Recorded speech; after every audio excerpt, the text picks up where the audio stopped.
Sudah.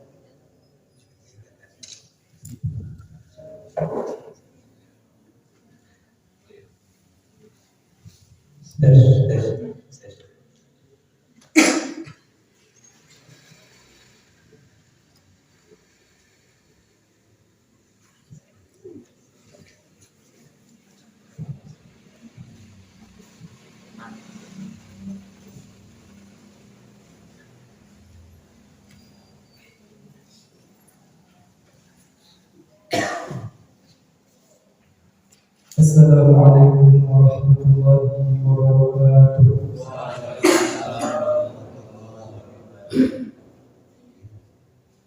Bismillahirrahmanirrahim.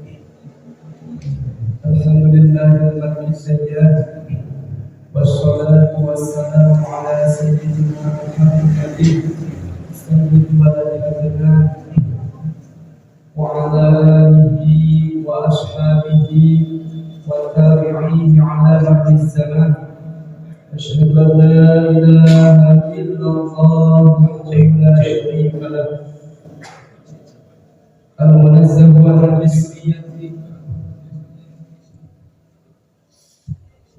المنزه عن الجسمية والجهة والزمان والمكان وأشهد أن سيدنا محمدا عبده ورسوله الذي كان خلقه القرآن.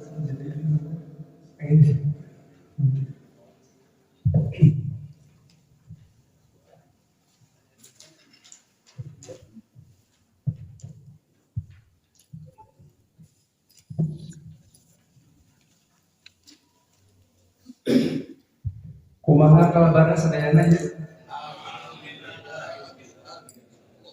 Araya duka duku, duka pare ngalana di baraseuna. Duka tunu, duka sare ngajawab salam surapna rada luhurna. Daun jeruk, daun gedang ngarana dipaletikan. Harayu gerah roda sok ngajawab salam nang sorana rada tarikan. Uihan deui. Assalamualaikum warahmatullahi wabarakatuh. Waalaikumsalam warahmatullahi wabarakatuh. Ikhlas ngajawab salamna? Ridho? Ta'amak? Alhamdulillah. Ku abdi anu ridho anu ikhlas didoakeun cing panjang yuswana. Amin. Cing sareng rezekina. Amin. Cing lunas hutangna, cing anu jomblo cing gara menang jodoh. Amin. Wah, pas menang jodoh mah langsung ngarari bobo jarang lo ya. Mudah-mudahan jamaah anu hadir dina ieu haflah mubarakah. Insyaallah dina ieu wengi urang sami-sami ta'allum wa ta'lim. Sadayana abdi ngaturkeun ta'zim dan takriman ka sesepuh anu hadir dina ieu tempat anu biasa disebatan hiji pengirangan rasa hormat abdi ka marantena. Abdi neja oge widi wantun cumarios supayeunan marantena mugia tengah tinggal leungitkeun kahormatan ka aziman ka marantena sadaya. Kedah nama anu ngaranna di Pahayun. Kedah nama anu jadi biasana penceramah lamun pendengaran ngarola semangat biasana mah. Kantenan istri mah aduh. Sok mangga ka Pahayun dia kita asal kopi. Alhamdulillah dina ieu kesempatan urang biasa riung ngumpulun paprok jongkok patepang wajah dina raraga panginten jemaah perhubungan ketua RW sareng bidang pendidikan. Alhamdulillah ya gerakan sacidak sayana mudah-mudahan saterasna mayeng oge Allah Subhanahu wa taala jadi limpahan berkah sinareng ngengengkeun pahala dina usaha anu urang parantos dilakukeun. Ayeuna hadirin urang teh parantos lebet karena opat dintenna dina bulan Rabiul Awal. Bulan anu di mana dina eta bulan teh makhluk yang paling agung, makhluk yang paling mulia dilahirkan, yakni Nabi besar Nabi Muhammad sallallahu alaihi wasallam.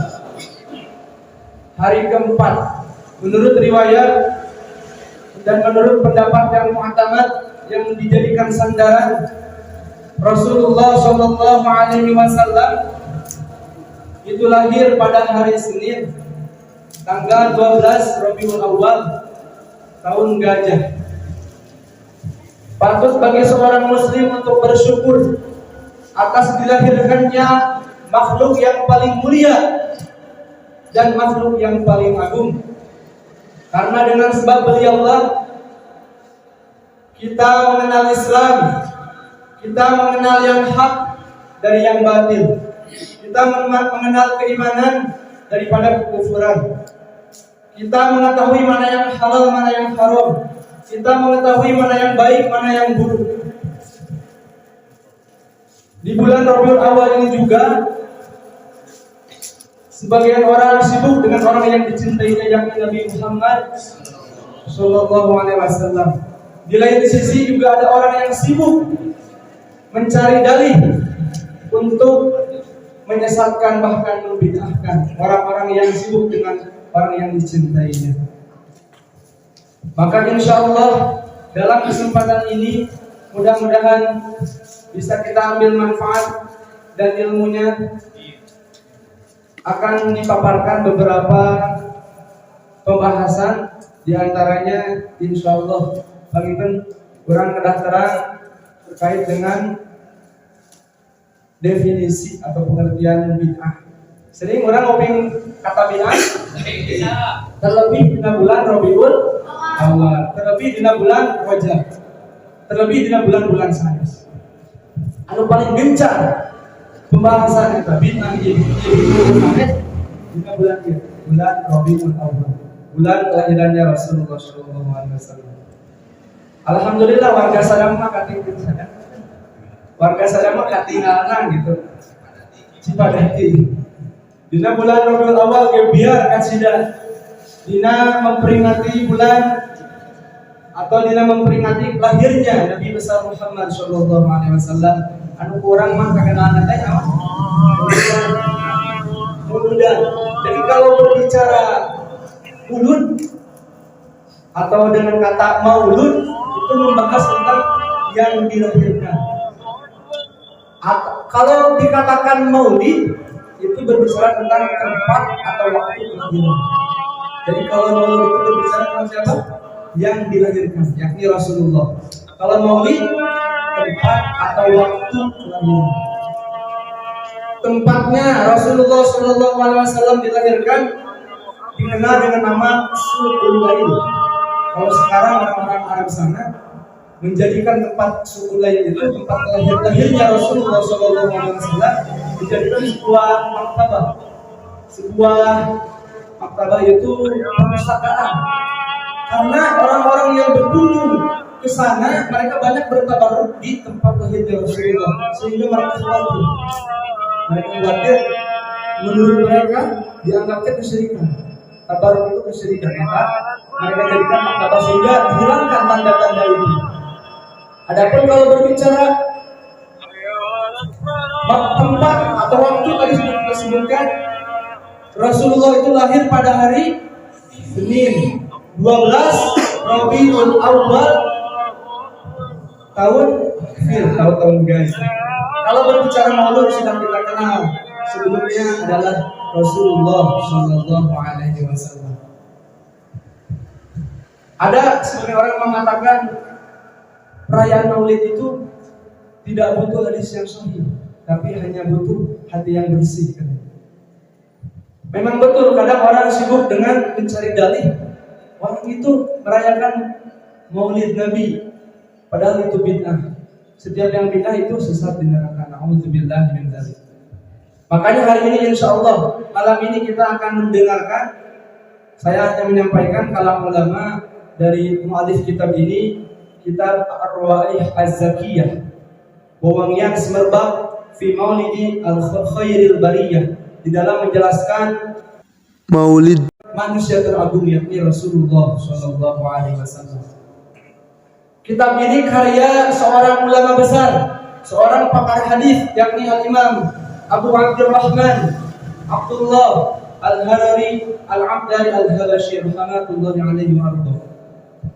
Beliau di dalam kitabnya, di dalam beberapa karyanya, di antaranya yang akan kita dengarkan adalah Ar-Rawaih Az-Zakiyah fi Maulidi Khairil Bariyah. Perlu kita ketahui terkait dengan definisi bid'ah atau pengertian bid'ah. Bid'ah itu para hadirin sekalian ada dua, maksudnya dilihat dari segi bahasa, dan yang kedua dilihat dari segi istilah atau menurut syariat. Apa pengertian bid'ah? Secara bahasa, beliau menegaskan, muallif atau pengarang kitab ini menegaskan, i'lam annal bid'ata lughatan, ketahuilah oleh kalian, terutama yang hadir di sini, bahwasanya bid'ah itu adalah ma uhditsa ala ghairi mithalin sabiqin. Cek bahasa mah kieu cenah.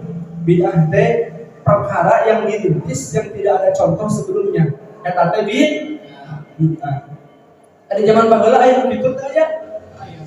Eta bid'ah. Cek bahasa mah gitu. Ari baheula aya masker. Aya. Secara bahasa mah nu kitu teh bid'ah. Setiap perkara baru yang dirintis yang tidak ada contoh sebelumnya, eta teh bid'ah. Tapi cek naon? Cek bahasa menurut bahasa.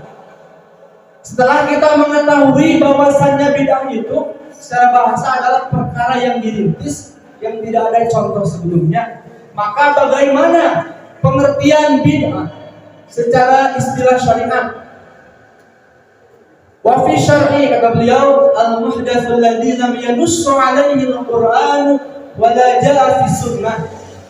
Perkara yang dirintis yang tidak tercatat secara eksplisit di dalam Al-Quran dan juga tidak terdapat di dalam Sunnah. Kata istilah syariat, perkara yang dirintis yang tidak ada di dalam Al-Quran dan juga tidak ada di dalam As-Sunnah. Tapi melihat pengertian bid'ah secara syariat ini, belum tentu setiap yang dirintis yang tidak tercatat di dalam Al-Quran atau tidak tercatat di dalam hadis ini tercela atau sesat. Dilihat dulu, apabila mawafaqa Al-Quran wa Sunnah, apabila sesuai dengan Al-Quran, sesuai dengan As-Sunnah, maka fahuwa hasanun atau fahuwa hasanah, maka bid'ah tersebut adalah bid'ah hasanah.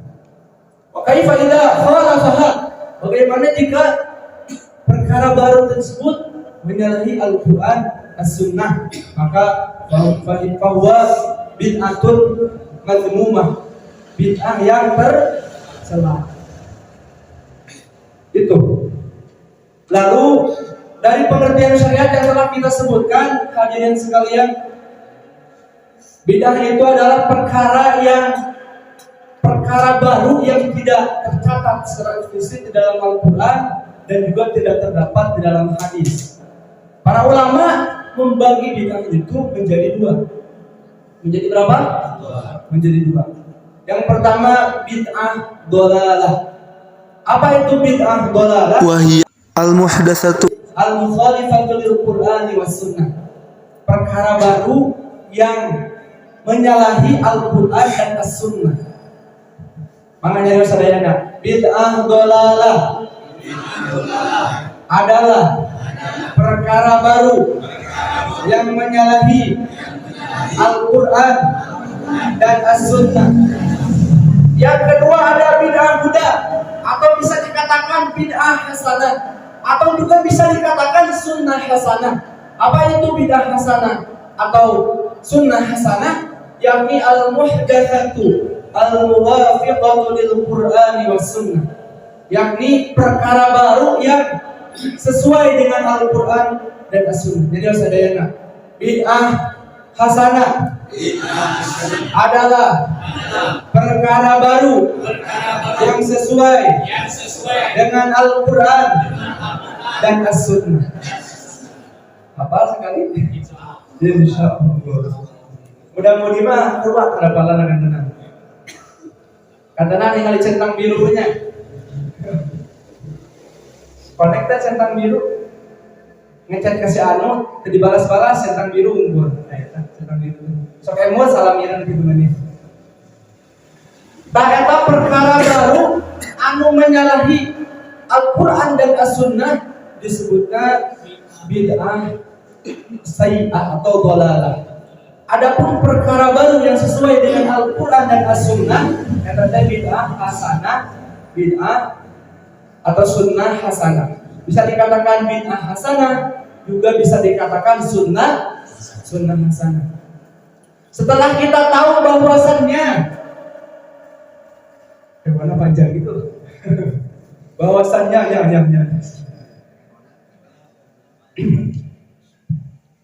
Bid'ah itu ada dua. Bid'ah itu ada dua. Maka kita perlu tahu dari mana pembagian bid'ah ini bisa menjadi dua.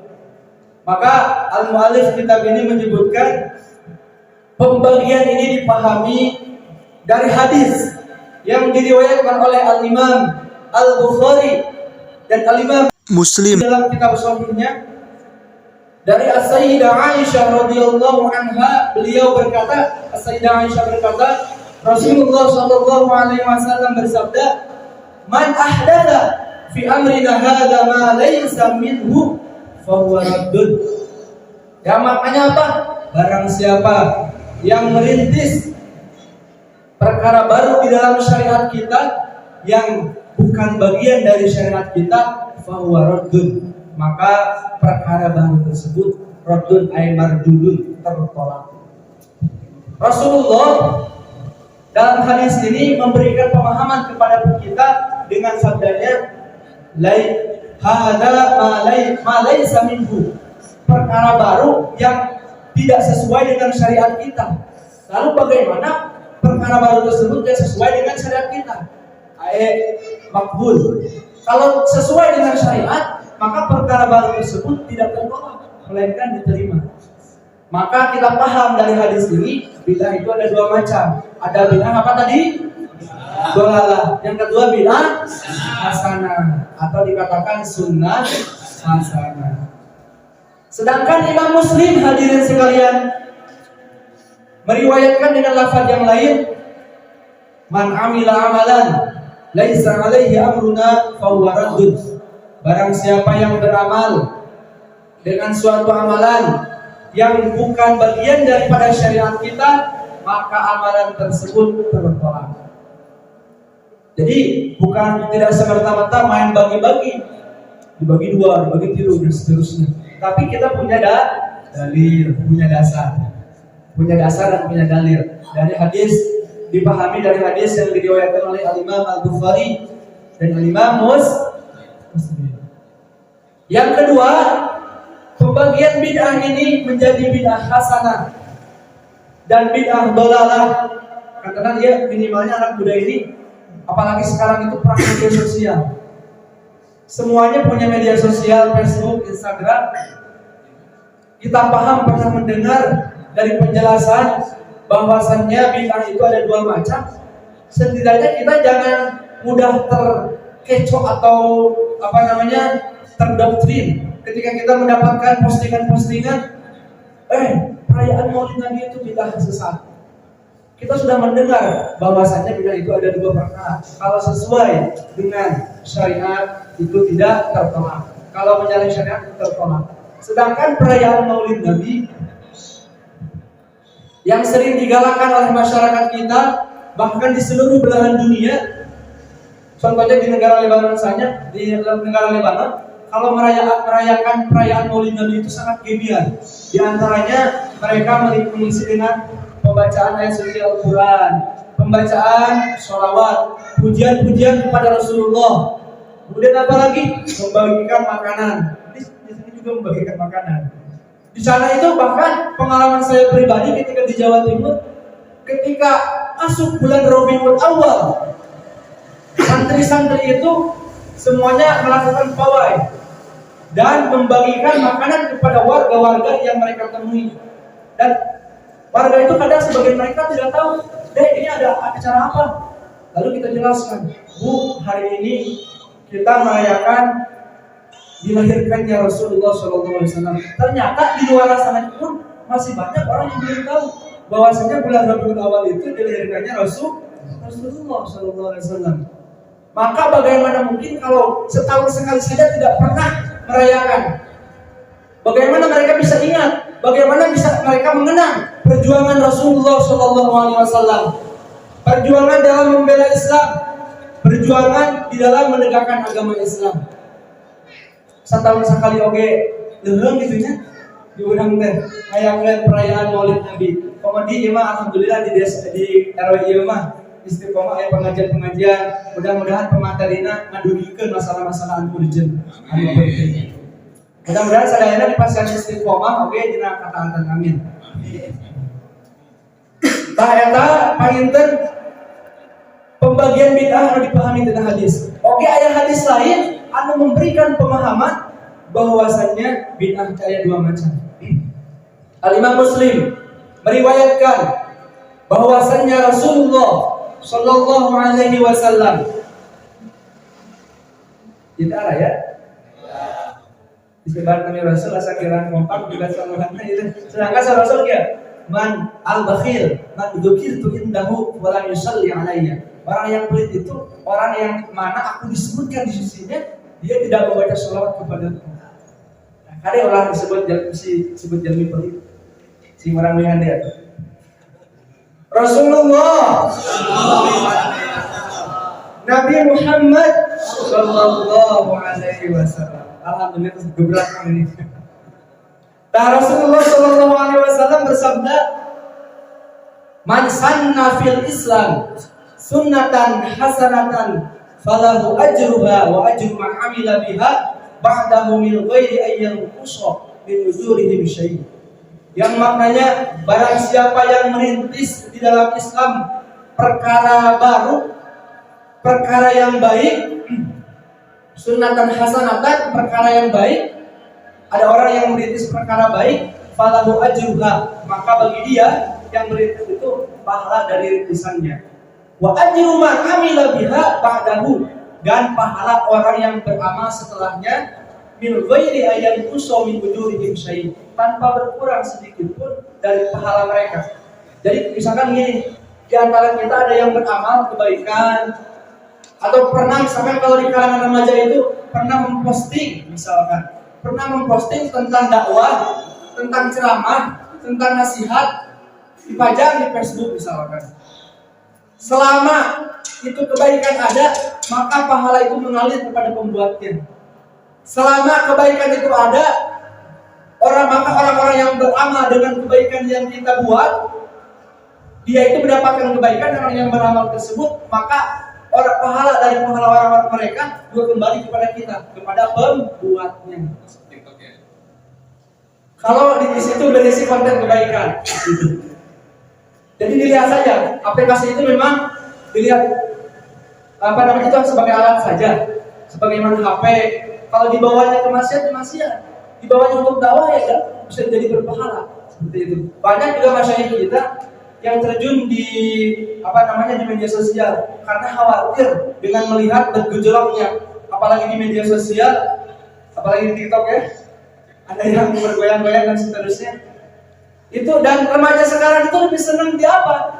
Tontonan menjadikan tuntunan daripada nasihat yang dijadikan tuntunan. Lebih senang hadir di hal-hal yang seperti itu daripada hadir di pengajian.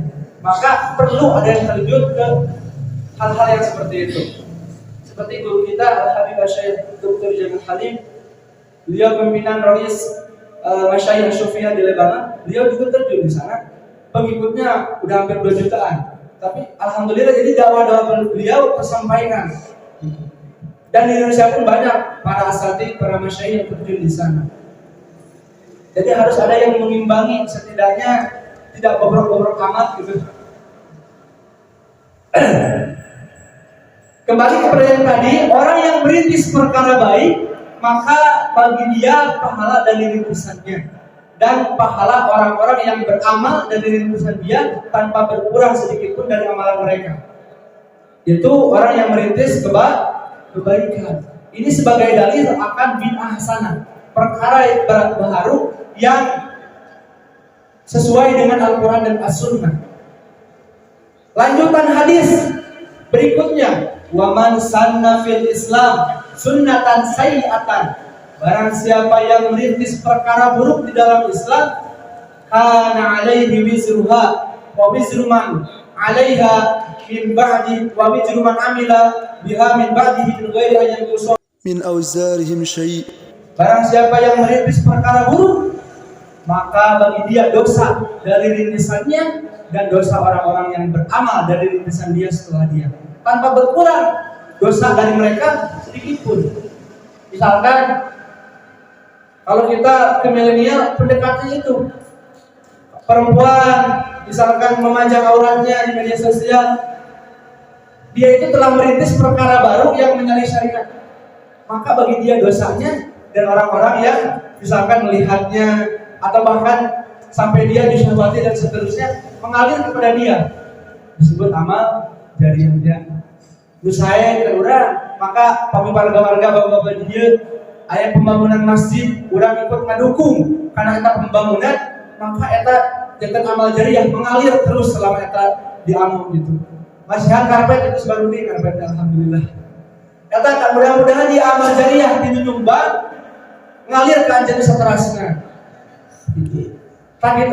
Hadis ieu teh menjadi dalil karena pembagian bid'ah hasanah dan bid'ah dhalalah. Al-Imam Asy-Syafi'i beliau juga membagi bid'ah menjadi dua.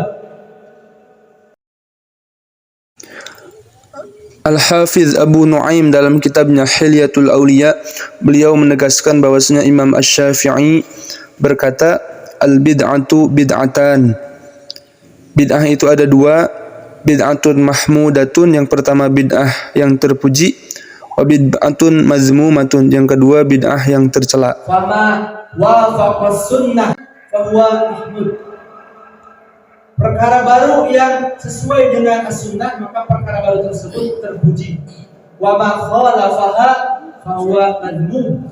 Dan yang menyalahi, maka perkara baru tersebut tercela. Ini dari imam kita, Al-Imam Asy-Syafi'i. Sedangkan ada orang yang bukan nama setiap bid'ah itu sesat. Setiap yang sesat di neraka. Jadi bukan nama baru teh di neraka. Itu cuma nama. Hanya berdalil dengan hadis kullu bid'atin dhalalah. Mengambil makna harfiah dan memahami menurut mereka. Kata mereka setiap perkara yang baru itu sesat. Padahal para ulama tidak memahami bahwasannya dari hadis ini perkara baru itu sesat. Seperti Al-Imam An-Nawawi, beliau tidak memahami setiap perkara baru itu sesat. Beliau memahami hadis ini ayat ghalibul bid'ah. Kebanyakan perkara baru itu tersesat, al-aglab kebanyakan. Tapi bukan berarti kebanyakan itu semuanya. Ada yang baik banyak. Di antaranya apa? Di antaranya pembuatan mihrab. Ini pembuatan mihrab di zaman Rasulullah tidak ada. Muncul pembuatan mihrab ini di masa Umar bin Abdul Aziz. Artinya apa? Perkara baru, tapi ini tidak menyalahi syariat. Maka ini bid'ah hasanah. Di Mekah, di Masjidil Haram ada mihrabnya tidak ada. Sedangkan itu dulunya di zaman Rasulullah tidak ada. Sedang Umar bin Abdul Aziz datang jauh di masa Rasulullah. Itu pun perkara baru, beliau merintis. Apakah beliau tidak paham hadis kullu bid'atin dhalalah? Beliau paham. Tapi beliau tidak memahami bahwasannya setiap perkara baru itu sesat. Kemudian apalagi contohnya pemberian titik pada mushaf. Pasang titik di Al-Quran, bahkan lebih dari titik. Ada jabat, ada fathah, ada apa lagi? Kasroh, ada apa lagi? Ada dhammah, ada tasydid, ada sukun. Bahkan di zaman sekarang lebih tidak lagi. Ada apa? Ada warna-warni, ada blok tajwid. Itu di zaman Rasulullah tidak ada. Di zaman Rasulullah itu di para sahabat, Al-Quran itu tanpa titik, tanpa harokat. Kira-kira kalau tanpa titik, tanpa harokat, bisa kita membacanya? Terbayang tidak? Tanpa titik, Al-Quran tanpa titik, tanpa harokat, itu mah bacana. Tapi para sahabat itu bisa bacana karena mereka itu orang Arab dan ngerti bahasa Arab, tidak perlu belajar yang musyarab. Ini saja contohnya kitab ini. Ini kan kitab gundul, tidak ada harokatnya. Kita terkadang susah membacanya. Perlu belajar ilmu nahwu dan ilmu sorof agar bisa membacanya. Yang ada, bahkan sekarang pun yang ada harokatnya Al-Quran di zaman ini memang sok-soknya jalan ini perlu belajar. Itu zaman sekarang yang udah ada harokatnya susah, apalagi dulu yang tidak ada titik, tidak ada harokat. Mun zaman ayeuna kitu keneh gitu, da kan kita bidah gitu. Tong kenapa tong aya bidah, kita tuh tinggalkeun. Sok atuh baca gitu nu aya titik. Jadi siapa yang awal mula merintis pemberian titik pada mushaf?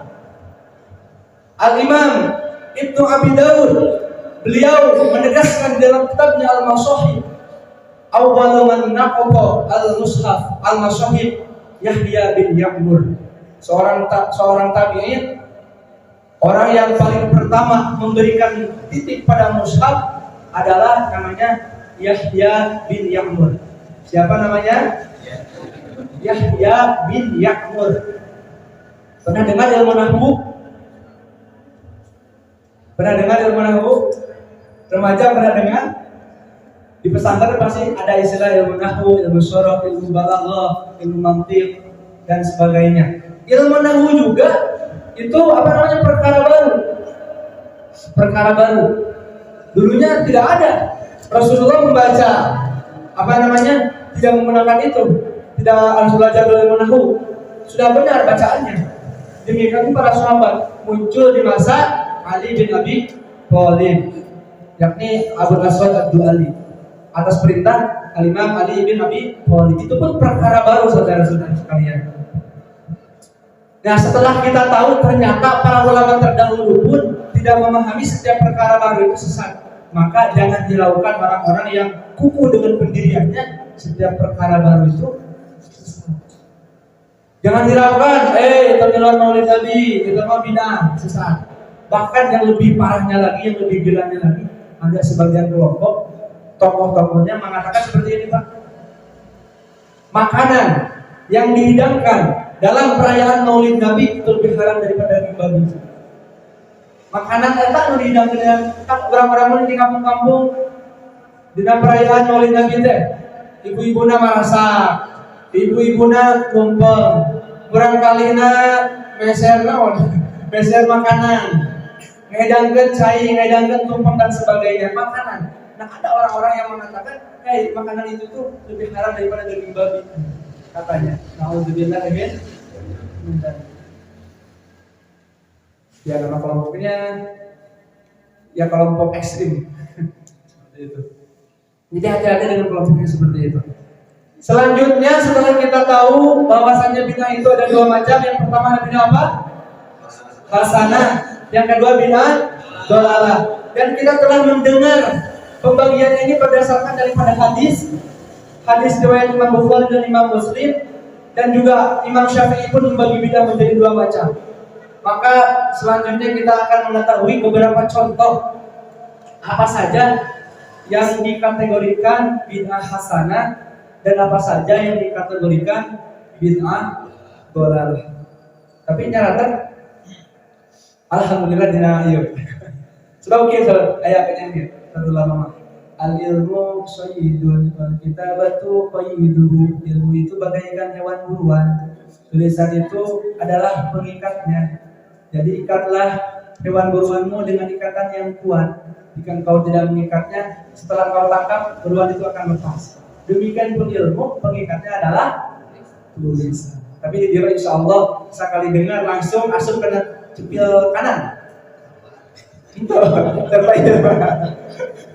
Keluar tina lisan dugi geuning ka batur gitu. Lebat tina cepil katuhu, keluar tina lisan di dugi geuning ka batur, mudah-mudahan gitu. Amin. Ari Imam Syafi'i mah gitu. Imam Syafi'i mah kieu. Imam Syafi'i, imam urang, pameng ngafal ya. Ngafal teh kieu ditutup sabelah. Namanya ditutup sabelah Sebab lamun ditutup sabulan deui, teh kapal dia ikut ke hafal. Betapa kuatnya hafalan beliau. Kalau kita dipacoran kieuan lagi, teu hafal apa. Nah, itu ada orangnya, abdi gitu, kadang susah ngapalkeun teh. Diulang-ulang sampai ayeuna hafal di Sukarman, boleh begini. Itu penawannya. Tapi kata Imam Syafi'i mengeluh curhat ka guruna dia. Sakau tu ila waqiin Su'ah hifzi. arsyadani la tarkil ma'asi. Aku curhat kepada guruku tentang sulitnya hafalanku. Kemudian guruku mengabarkan kepadaku, menunjukkan kepadaku, tinggalkanlah maksiat. Namun cenah tinggalkan maksiat. Imam Syafi'i padahal beliau itu kuat hafalan, curhat ke guruna, ngarawaskeun susah hafalan. Cek guruna kumaha? Ilatar kan tunjuk tinggalkan kemana maksiat. Kemudian orang melakukan maksiat. Saya beren abitnya, saya apalah. Dan beren loba maksiat atau orang mah maksiat kieu atau maksiat kieu. Dejal lima eta nih, maka lu pertemuan maksiat sudah dalil. Tempat asal aja, bohong senang gitu. Harus bagaikan itu bagaikan pakaian ketika kotor cuci. Setelah dicuci apakah akan selamanya bersih? Terkadang kotor lagi. Setelah kotor cuci lagi. Jadi jangan berhenti jangan bosan-bosan bertobat. Tapi bertobat itu maksiat deui, tobat deui masih begitu. Tos tobatna tos tinggalkan eta maksiat tong diulangi-ulangi deui. Nah, eta tadi mengko ada di pembagian bid'ah. Orang ngabat karena contohna.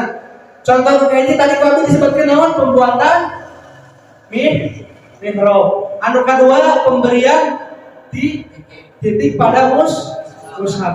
Anu katilu perayaan naon teh? Maulid Nabi, ngapa itu perayaan Maulid Nabi panggilkeun Bapak?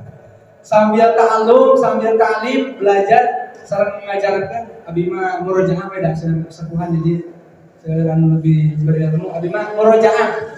Dasar tadi mah jadi baru itu murojaah mengulang gitu supaya anu ku abi terang, anu ku abi kantos belajar, abi tilap deui maka ku abi dicarioskeun. Mangga kebanyakan kelupatan dikoreksi. Dasar tadi mah gitu, diajarkan tong bersikap sombong. Ketika benar-benar Anda salah, terima koreksi dari orang lain untuk perbaikan dirimu. Contoh bid'ah hasanah. Muka hiji perayaan Maulid Nabi. Muka dua pemberian titik pada mushaf. Anu katilu narikeun suara saat narikeun suara narikeun suara di nama sholawat saat adzan. Masa bukan kau ujiannya sholawatan gini. Teh menurut sebagian orang bilang dibidahkan sholawatan tadi terus adzan bidah sesat maksud mereka. Tapi menurut para ulama membaca sholawat dengan suara keras setelah adzan itu adalah bidah yang baik atau bidah hasanah. Kemudian apa?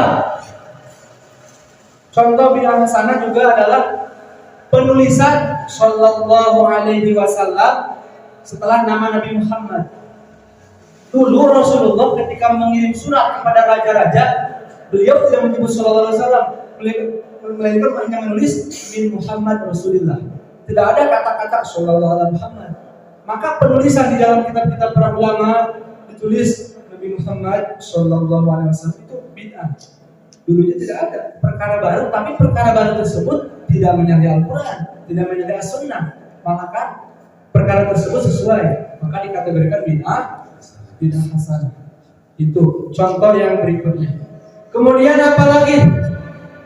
Saudara-saudara. Contoh bid'ah yang baik seperti thariqah. Ada misal thariqah Ar-Rifaiyah, thariqah Al-Qadiriyah, thariqah An-Naqsyabandiyah, thariqah Al-Alawiyah dan lain-lain sebagainya. Itu bid'ah hasanah. Perkara baru yang dirintis oleh para perintisnya seperti thariqah Rifaiyah. Perintisnya adalah Imam Ahmad Ar-Rifai, cucu Rasulullah SAW. Seorang sayyid namanya Imam Ahmad Ar-Rifai. Beliau merintis thariqah Rifaiyah namanya. Ada juga thariqah Al-Qadiriyah. Tariqah Naqsyabandiyah, Tariqah Alawiyah, dan Tijaniyah dan seterusnya. Banyak. Itu perkara baru, tapi tidak menyalahi syariat. Sebagian orang mengenalnya tasawuf istilah tazkiyatun nafs, pembersihan diri. Padahal mah eta kene dina tasawuf untuk membersihkan diri tina naon? Tina riya, tina ujub, tina sombong, tina naon deui, tina hayang kapuji, tina sikap bermegah-megahan. Diajarkeun dina tasawuf dan tazkiyatun nafs teh sikap zuhud, sikap qanaah, sikap menerima apa adanya. Eta gitu. Lalu kita tahu perayaan Maulid Nabi itu adalah bid'ah hasanah. Bid'ah hasanah. Orang yang pertama kali merintisnya adalah Raja Irbil Al-Mudhaffaruddin Al-Kukabri. Beliau kalau sekarang itu di Irak. Jadi Raja Irak dulunya Irbil Al-Mudhaffar. Nah, Raja Irbil Al-Mudhaffar sekitar abad 7 Hijriah. Di situ mulai beliau sebagai raja mengumpulkan para ulama, di antaranya ada kalangan ahli hadis, kalangan sufi beliau undang, dan beliau menyembelih ribuan kambing, ribuan unta untuk apa? Disajikan kepada yang hadir di dalam merayakan Maulid Nabi besar Muhammad sallallahu alaihi wasallam. Beliau adakan acara gebiar besar-besaran. Itu orang yang pertama kali merintis perayaan Maulid Nabi. Jadi jangan terkecoh dengan orang-orang yang mengatakan, Maulid Nabi itu dirintis golongan Syiah. Pernah dengar? Maulid Nabi itu di golongan Syiah. Berarti yang melaksanakan Maulid Nabi itu Syiah. Soalnya begitu. Maka kita sampaikan kepada dia, di antaranya para ulama yang menyebutkan seperti Imam Al-Hafidz Abdullah Al-Harari menegaskan bahwasannya orang yang pertama kali yang pertama kali merintis perayaan Maulid Nabi adalah Raja Irbil sekitar abad ke-7, dan tidak ada para ulama yang mengingkarinya, melainkan mereka menilai baik apa yang dilakukan oleh sang raja. Seperti diantaranya Al-Hafidz As-Suyuti, Al-Hafidz As-Sakhawi, dan juga Al-Hafidz Ibnu Hajar Al-Asqalani. Dia menilai baik. Kalangan para ulama berikut para ulama Indonesia pun, kiai-kiai kita, perayaan Maulid Nabi itu digolongkan kepada bid'ah hasanah. Namun sih di Maulid Nabi itu ngawas Al-Quran, sholawatan kan terus nanti muji-muji Rasulullah, terus nanti mengingat sejarah Rasulullah, terus nanti kumpul ngejelema di raga silaturahim saya, ngawas Quran saya, sholawatan saya, muji Rasulullah saya. Naon atuh dilarang? Mas yang ketuanya saya dilarang tuh. Ada toh itu aya ketuanya. Jadi naon dilarang atuh? Lamun orang-orang anti dengan Maulid, tapi mereka tidak anti dengan kajian sirah nabawiyah. Padahal isinya sama. Kajian sirah nabawiyah teh dijelaskan perjalanan Rasulullah. Di Maulid Nabi naon? Perjalanan Nabi sallallahu alaihi wasallam, kisah-kisah Nabi, kisah kelahiran, kisah nabi perjuangan Rasulullah waktu perang itu adalah pengajian diterima karena Maulid Nabi mesti ngerti kalau kajian sirah nabawiyah. Jadi penting kali itu. Penting Mario deui. Kadang begitu teh, ari kana kajian sirah nabawiyah oke. Maulid Nabi no. Gitu. Padahal isi nama sama itu teh. Saking ku anti-antina kana Maulid Nabi, kata muludan, kadang dia sulit ketika kita menjelaskan kebenaran. Anda itu akan mendapati dua orang yang bereaksi. Yang pertama orang yang cerdas, dia akan merenung. Yang kedua orang bodoh, dia akan tersinggung karena sulit menjelaskan kepada lawan bahwa bunga itu lebih ringan daripada sampah. Maka penting bagi kita setelah kita mengetahui, jangan terkecoh dengan golongan yang namanya Wahabiyah. Golongan Wahabiyah yang sibuk mereka pada bulan ini menyebarkan ini bid'ah, ini sesat, ini neraka.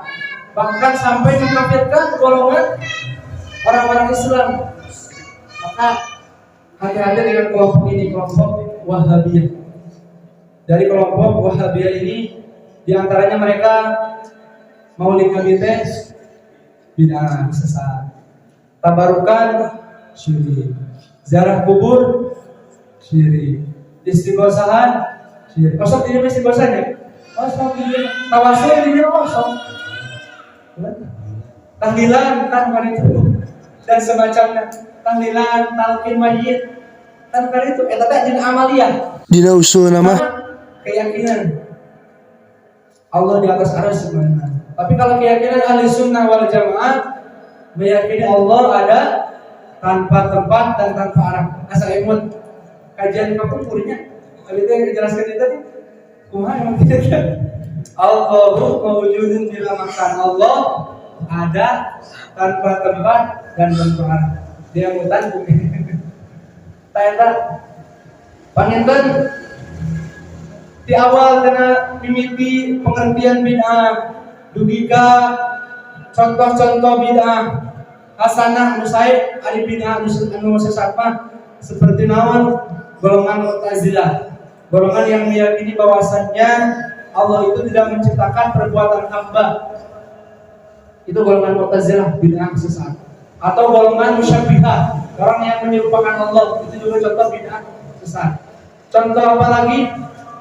Contoh daripada bid'ah yang bahkan termasuk bid'ah yang makruh ini ya, bid'ah yang tercela seperti menulis sallallahu alaihi wasallam dengan shad hukun pengurangan yang SAW SAW mantap kan begitu kan sallallahu alaihi wasallam. Dan lebih bermaknanya itu kita memohon kepada Allah semoga Allah menambahkan sholawat dan salam kepada Rasulullah. Kata hadirin sekalian, pembagian bid'ah hasanah, pembagian bid'ah dhalalah. Pengintan segitu baik terus kamu 7:30 tadinya Rios untuk jadi ayah saya kalapatan.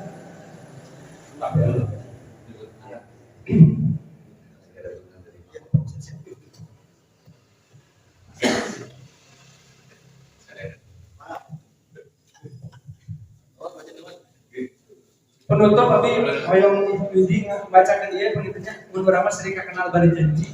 Nu pertama sebagai penutup di abdi ditutup abdi menguaskan Maulid An-Nabawi Asy-Syarif.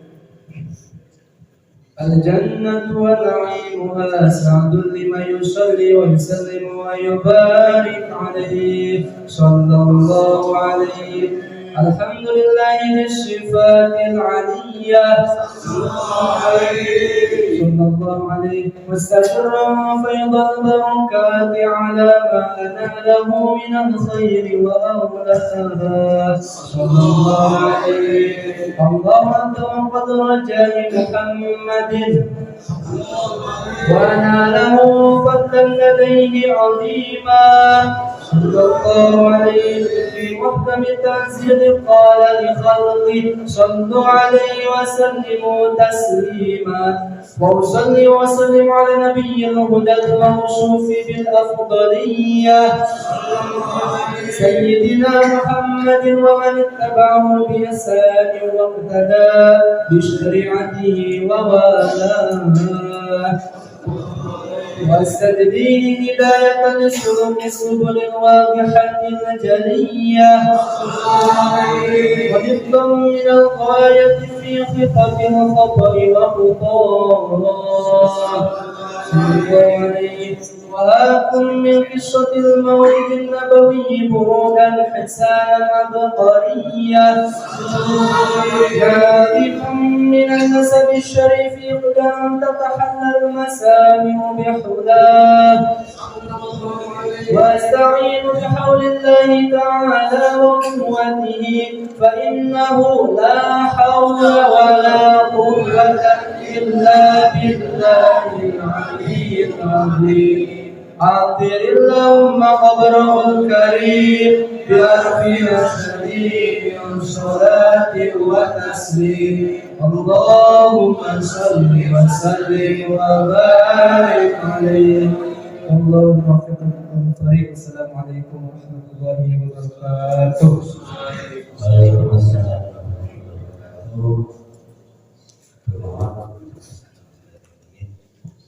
Wilayah Patamusan harus